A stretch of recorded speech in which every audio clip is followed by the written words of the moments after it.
Not every line in a script makes it to the screen. Sometimes actors refuse to say them. From Harrison Ford to Robert Downey Jr., these actors refuse to say their lines and change the scene forever. Here are the times Hollywood stars said no and made it better.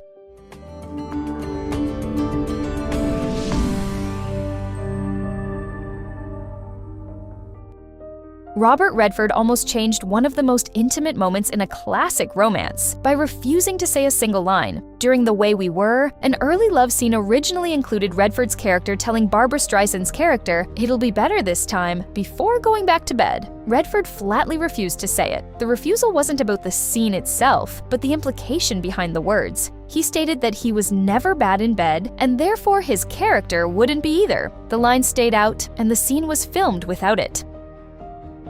Meryl Streep quietly changed one word and reshaped one of the most memorable lines in a fashion film classic. During the table read for The Devil Wears Prada, Streep took issue with a line given to her character, Miranda Priestly. As written, Miranda was supposed to declare, "Everybody wants to be me." Streep didn't like it. She suggested a single word change, shifting the line to "Everybody wants to be us." The adjustment stayed in the film, subtly altering the power dynamic of the moment and changing how Miranda's authority came across on screen.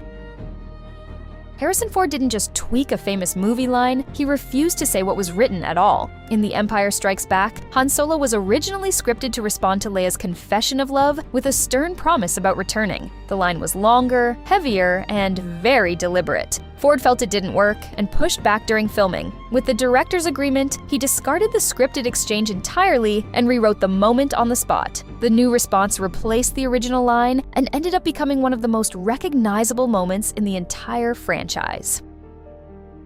Robert Downey Jr. quietly erased Iron Man's original final line and replaced it with something no one saw coming. At the end of The Avengers, Tony Stark was originally meant to ask the team what came next after their victory. Downey Jr. refused to say it, feeling the moment needed something more playful and unexpected. Multiple alternate lines were written, but none satisfied him. Instead, he introduced a completely different idea about getting food. That choice didn't just replace the line, it led to an entirely new scene being filmed and added after the credits.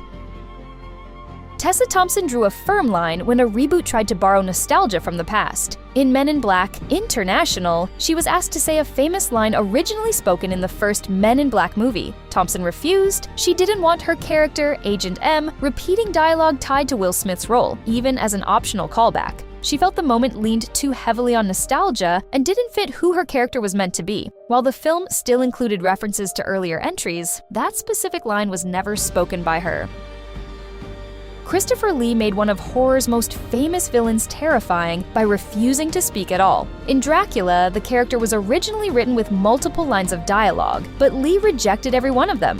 He hated the script and considered the dialogue unusable, explaining that the lines didn't reflect the tone or language of Bram Stoker's original book. Instead of using the novel's words, the script relied on exaggerated phrases that Lee flatly refused to deliver. As a result, Dracula became a largely silent presence, relying on looks and movement instead of speech.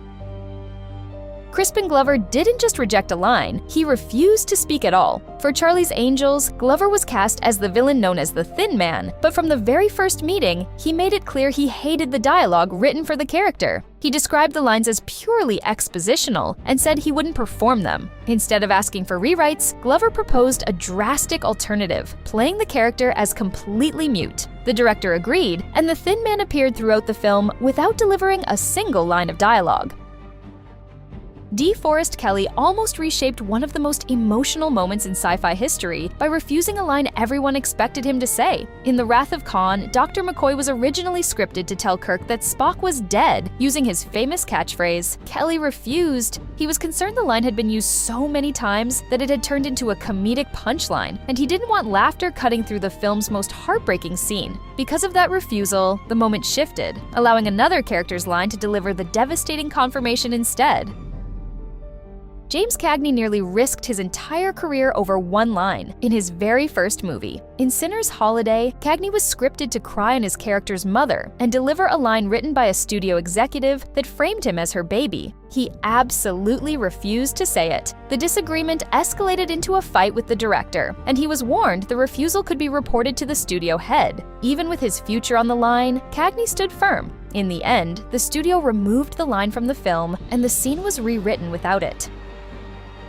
Nichelle Nichols stopped a Star Trek scene cold by refusing to say a single line. In Star Trek VI, The Undiscovered Country, Lieutenant Uhura was originally scripted to make a remark about Klingons that mirrored real-world racial prejudice. The line referenced whether someone would want their daughter to marry one of them, meant to highlight lingering bias in the future. Nichols refused outright. The line was removed from the scene, changing how Uhura was portrayed during the tense diplomatic dinner and keeping the moment from echoing the language of American racism that the film was already critiquing. Hattie McDaniel refused to say words that could have defined her legacy in the worst way. While working on Gone with the Wind, the script included multiple racial slurs meant to be spoken by Black characters. McDaniel flatly rejected them. Producers argued the language was authentic and claimed it wouldn't be an issue if said by so-called respectable characters, but she stood her ground. Despite the power imbalance in Hollywood at the time, McDaniel pushed back. As a result, many of those slurs were removed from the film before it was completed.